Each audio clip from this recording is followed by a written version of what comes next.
आओ, बघितलं का? आईनं साडी दिलीये. भारी आहे ना? आई, रिझल्ट लागला.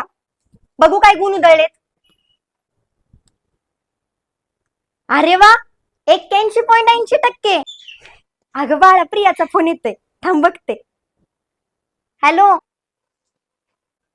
काय? 94.60%. अगं भारी पडलेत की. अभिनंदन अभिनंदन.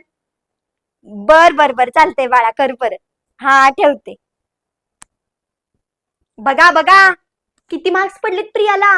94.60%. आणि तुला किती पडले? हा, एवढा मार्काचा फरक. मला सांग, ती पण तुझ्या बरोबरच आहे ना शिकायला आणि तुझ्याच क्लासला येते. तिला चांगले मार्क पडले, तुला का नाहीत पडले? हा, का नाहीत पडले? काय कमी केलं तुला? सांग की, काय कमी केलं तुला? शाळेच्या फी भरल्या. हा, एवढंच नव्हतं तर क्लासला पण घातलं तुला, त्याच्या पण फी भरल्या. म्हणाल ती पुस्तकं आणून दिली.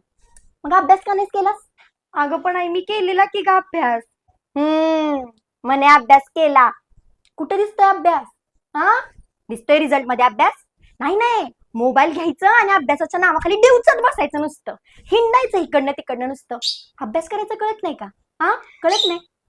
आता ती प्रियाची आई सगळ्या माणसांच्याच सांगल, माझ्या पोरीला 94.60% पडले. आणि मी काय सांगू? हा, काय सांगू? सगळ्यांसमोर मला माझी मान खाली घालायला लागणार.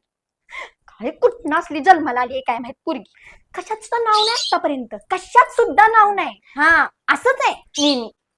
कुणाला काही कौतुकाने सांगता पण येत